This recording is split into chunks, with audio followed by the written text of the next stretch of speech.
কার্যকর পদক্ষেপ গ্রহণ করা হবে। যদি আমাদের এই শান্তিপূর্ণ কর্মসূচি এটিকে যদি কর্ণপাত না করে, অন্যথায় আমরা আরো কঠোর অবস্থানে যেতে বাধ্য হব। কিন্তু আমরা বিশ্বাস রাখতে চাই, আস্থা রাখতে চাই, সে ধরনের কোন অনাকাঙ্ক্ষিত পরিস্থিতি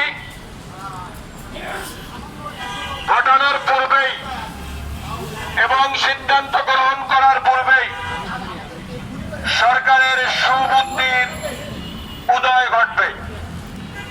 শুধু দর্শক, আমরা দেখতে পাচ্ছি লাগাতার অবস্থান ধর্মঘট আজ 13তম দিন।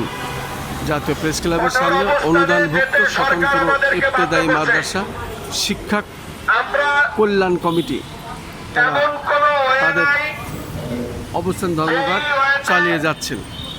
সরকারকে আমাদের দাবি দেওয়া জানাতে বাদ রেখেছি। আমরা দেশের সকল ডিসিদের মাধ্যমে মাননীয় প্রধানমন্ত্রী ও শিক্ষামন্ত্রীকে স্মারকলিপি দিয়েছি।